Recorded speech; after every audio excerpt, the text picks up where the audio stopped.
Welcome, ladies and gentlemen. This is the time of your English program of every Saturday and Sunday on your national television ORTM 1. First, the main headlines. The President of the Transition, Colonel Assimi Goïta, met on Wednesday the Deputy Secretary General of the United Nations for Peace Operation, Jean-Pierre Lacroix. Both talked the next strategic review of MINUSMA. First meeting of Prime Minister Shokel Kokala Maiga after his return to service. Opportunity for the head of government to pay tribute to the Malian people and to the authorities of the transition for their concern for him. 100 young housekeepers were trained in catering and hotel trades, an initiative supported by the Department of National Entrepreneurship and that of Malian living abroad, funded by UNFPA and implemented by AMPPF. Here is the development of Mali news. The President of the Transition, Colonel Assimi Goïta, received on Wednesday the Deputy Secretary General of the United Nations for Peace Operation, Jean-Pierre Lacroix. Both talk the next strategic review of MINUSMA, a review that should take into account the expectations and priorities of Mali. At the end of the meeting, the Deputy Secretary General of the United Nations for Peace Operation, Jean-Pierre Lacroix, was on the microphone of Mamari Kone. His remarks are translated by Angèle Damele. I thank the transition president for having received us. It was a discussion that followed the detailed conversation we had on Wednesday with His Excellency the Minister of Foreign Affairs and a large number of members of the government to examine where we were with regard to the strategic review of MINUSMA. A review that was requested by the Security Council, and today's discussion was an extension and focus on how the United Nations could continue to support Malian efforts in the area of political transition, of the implementation of peace agreements of security, which obviously remains a fundamental concern, and how we could ensure that the recommendations that we are going to have to make to the Security Council, which decides on the mandates of MINUSMA, will be the more face-to-face with the expectations of Malian and their authorities. The head of state expressed his expectations, particularly those relating to security. It was an important discussion because it is essential for us to obtain the opinion of the highest authorities of the state so that we can ensure that we will finalize these recommendations. We will work with the utmost transparency in the coming week, as we have done so far with the Malian authorities. First meeting of Prime Minister Shokel Kokala Maiga after his return to service. Opportunity for the head of government to pay tribute to the Malian people and to the authorities of the transition for their concern for him. The Prime Minister also clarified to the members of the government the method that he now intends to apply to government action.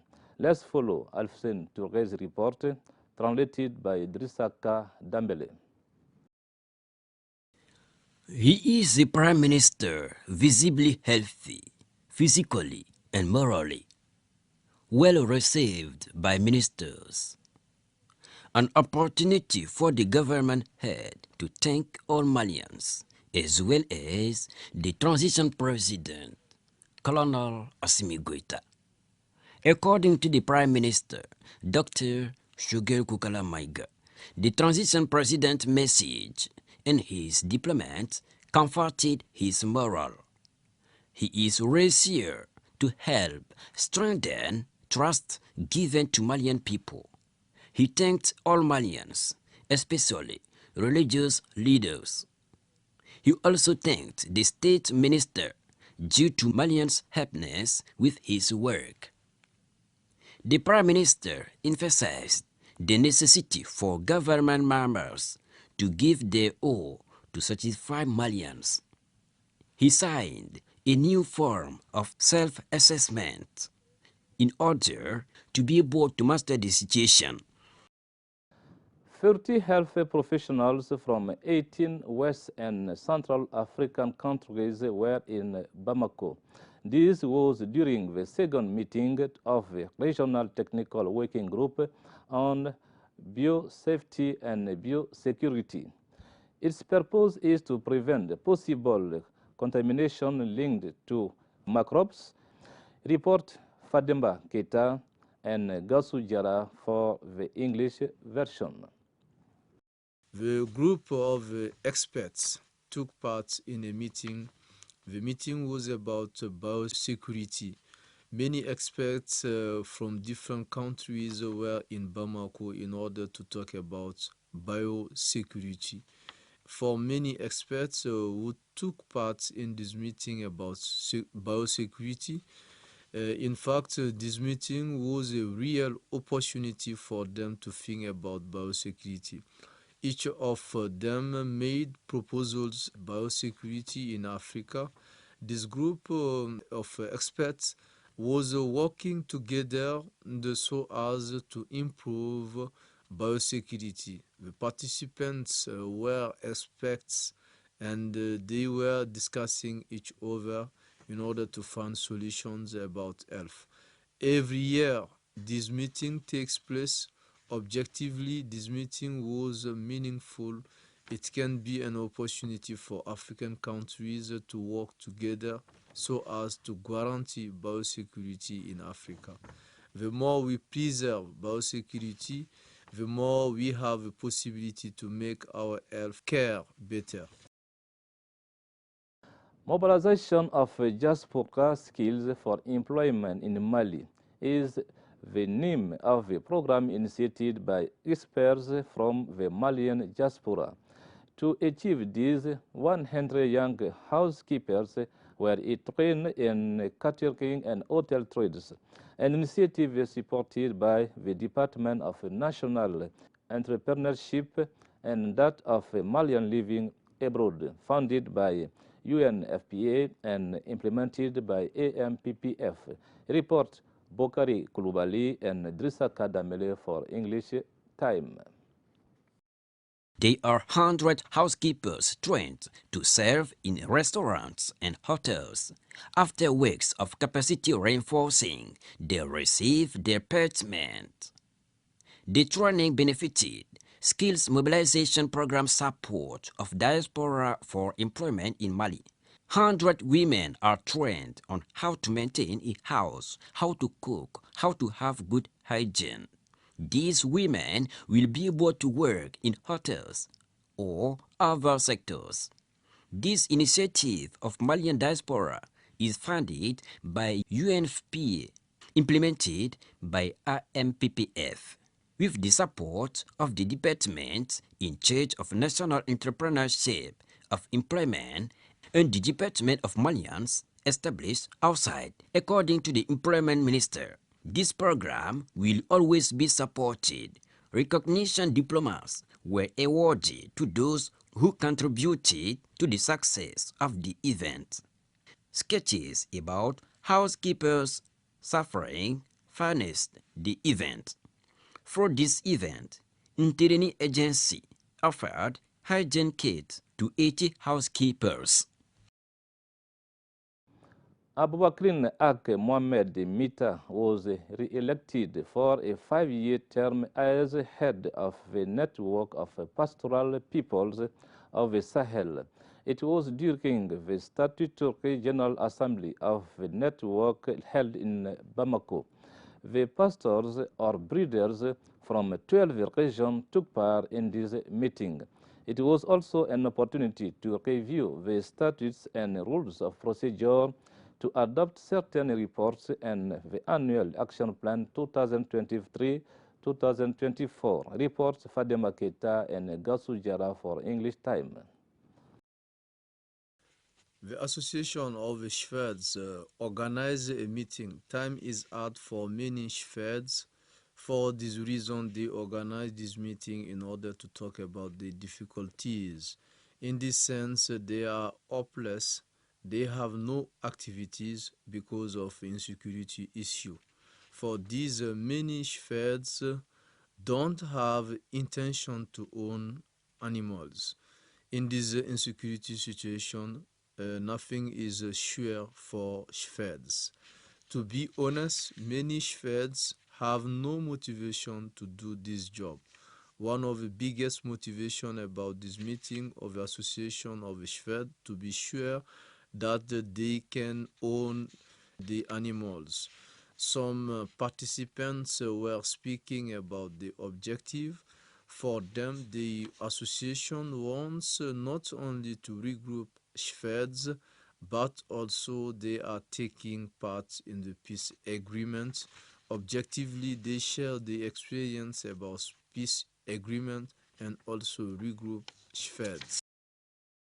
We are getting the end of the year, which pushes the administrators to use printing services for the preparation of the calendars. The calendar is a very popular communication tool in our daily lives, especially when it comes to punctuating events. Currently, it is about ordering calendars in printing services. Our reporter Angel Dambele went to some printing works. Let's follow her report. The calendar is a communication tool which is useful for the whole year. Through the calendar, people are able to know public holidays, parties, among others. We are getting the end of the year 2022.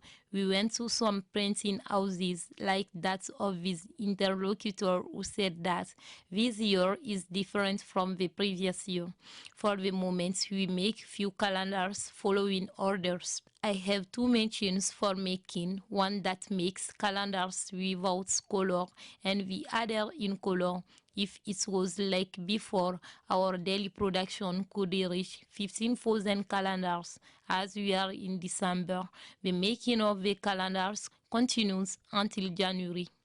In these other company calendars are made in a many days way, and it is not every day that they are made, said the owner. Currently, many people place orders and come to pick them up late. If the market is flourishing, more than 10,000 calendars can be made per year.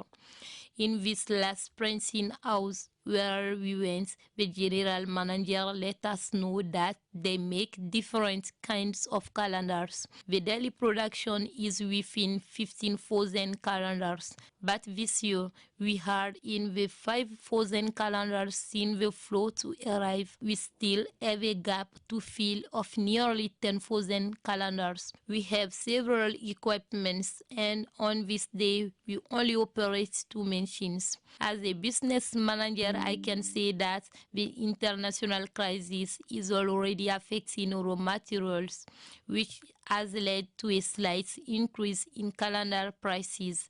This can also be the cause of a decrease in the volume of the calendars. Although these calendars come in different shapes, but the ones that are used almost every day have rims or spiral shape. Sport football. Mali will take part to the upcoming international tournament in the United States of America in 2023. How the choice has been done, Jacob Moto, Sport Commissioner Africa, who is in Bamako now, tell us more about this tournament. He has been asked by Salif Jakte. Let's follow. I'm here on a mission. Our mission is to organize football clubs in Africa to represent on our festival by World Diplomatic Federation. It's dubbed US Africa Companionship Festival 2023, which comes off in March, somewhere around March. And we are organizing the club, and a club in Mali here is representing us. So I'm here to organize a club so that they can prepare adequately for the festival. Mali is part of the West African, sub-region.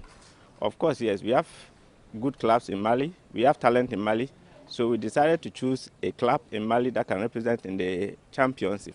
Of course, yes, to bring the talent out of what we have here, to promote them to also get something out of it. Currently, we have a club in Ghana, that is Aduana Stars. We have a club in Burkina Faso. We have a club in Ivory Coast. We have a club in Mali here. I think there are about 2. There's a club in Cameroon representing then Bayelsa in Nigeria. So basically, this is what we have currently represented. There could be more to represent as we go on. So these are what we have for the moment. Mali is a very nice country. We have a very nice people. I mean, sociable. Of course, yes. Our mission as WADIF is to promote peace in the sub-region. I mean, organizing this organization, I mean, this championship will bring about peace and development in the sub-region. So that is what we are about here. Ladies and gentlemen, this is the end of Mali News, but stay with us for the guest of the week.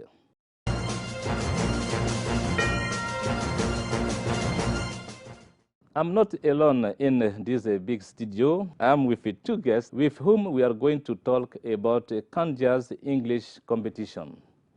First of all, I'll let them introduce themselves. I'll start by my left. Okay, Mr. Jara, Yeah. and I greet all of your viewers here.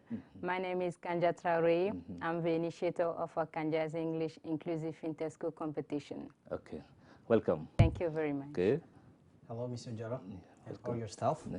I'm Mr. Mamasi Jallo. I'm the coordinator of Kandia's English Inclusive Inter-School Competition project. Okay. Thank you. Welcome. So my first question is to know what is Kandia's English Inclusive Inter-School Competition? Thank you for that question. Kandia's English Inclusive Inter-School Competition is an inclusive context that we organize every year during 2 months in order to promote English in Mali here. Okay. It concerns secondary schools and high schools, pupils, and with a participation of 18% of people living with disabilities. This is the second edition, and for that one, there are 2 phases. We have already started with the first phase on November 10th, and its final ceremony will take place on December 17th. Now about the second phase, which concerns the high school pupils, will start on January 12th. Okay, yes. That's good. So what are the aim of this competition? And could you explain us the different activities? Okay, so thank you for this question. Coming to the different aims of this competition, I can say they are limitless, but I will just mention a few. The very first one is to promote the English language. Now about the second, it's about to invite pupil and students to go forward that language. Because through this competition, they will create their competitiveness. They will be willing to take part to competitions. So through this competition, we want to invite them to get a spirit of competitiveness. And after that also, we want to promote excellence in Malian education through the English language. So is the Kandia's English Inclusive Inter-School competition supported by some organization? We don't have funding yet. We finance this project ourselves. Are there any prizes for the participants or winners? Okay. Now I'll talk about all the different candidates. So what we have to understand, every candidate will receive something. We have been given some gift from the embassy, and this will be given to all the candidates, including books, copybooks, pens, and boils also. After this step, I'm going to talk about the winners now. The first winners, the first winner from the 7th form, the first winner from the 8th form, and the first winner from the 9th form. They will also be trained by Excellence Training Center. The 3 first winner will be trained. And the others who would like to go to be trained, they will have to go, but they will not pay the subscription fees. And this is from our partner, Excellence Training Center. Okay. What are your last way to conclude this exchange? Okay, first of all, Mr. Jara, I thank you for inviting us here today, and all of your staff of English Time. After that, I thank my team who are working hard to make this competition a success. Okay. And then I thank really our advisor, Mrs. Sissoko Fatoumata Dambele, for everything. Yes. And after that, I thank also all the candidates and the schools for their participation, and invite other schools also to join the competition. Mama, your last words? Okay. As far as my last word is concerned, I'll just have to thank you. And as she already said all, but I would like to let people know that about this competition, we have a very long vision. Yes. We want to spread this competition wherever in this country. Thank you for coming. See you next time. See you. Okay.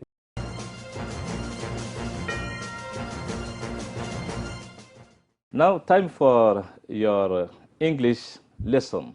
So, this lesson is presented by Gervais Baya, teacher at Masok English Immersion School. Good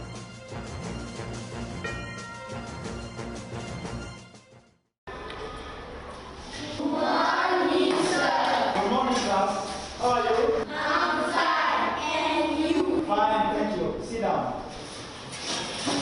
What is the date of today? Today is Friday, November 18, 2022. Okay, today we are going to see a new lesson in grammar, singular possessive nouns. Okay, the objective of this lesson is to allow you to know singular possessive noun, to use singular possessive nouns correctly. Let's read the lesson. Okay?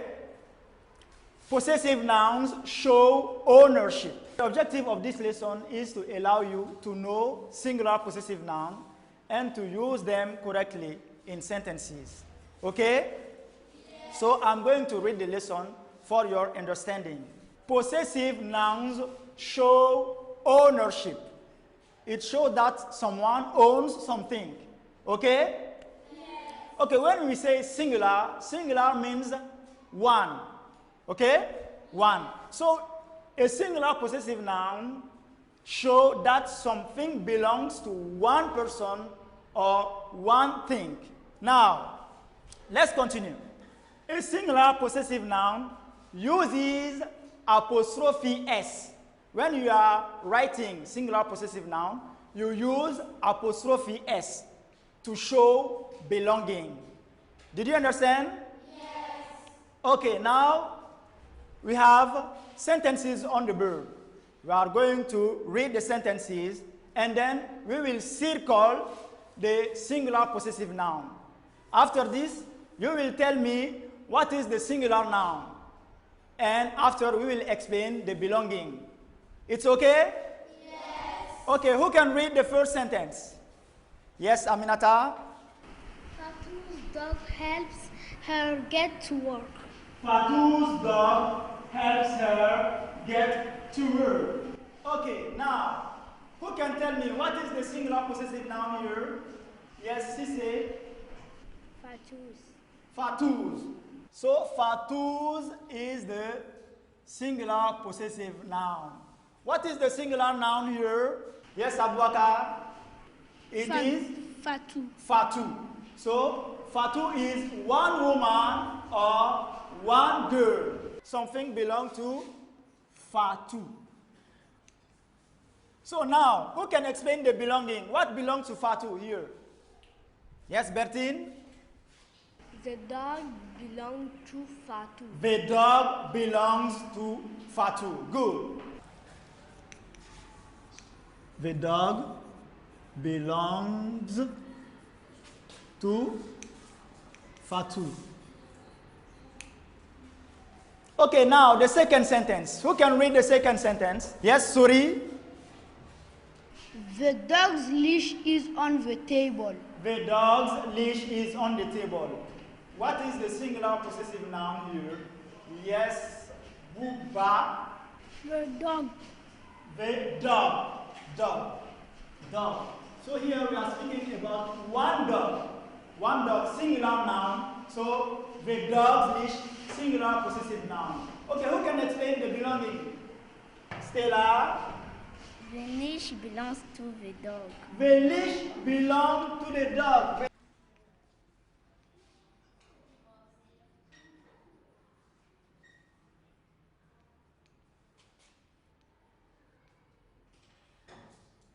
Okay, now the last sentence. Who can read the last sentence? The dog climbed the bassy stairs. Good. Sentence. What is the singular possessive noun? Yes, sorry. Buses. Okay, here, buses is the singular possessive noun. One bus.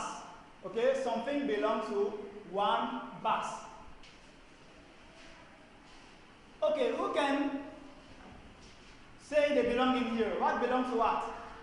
Who? Sempara? The star belongs to the bus. Very good. The stairs belong to the bus. Okay?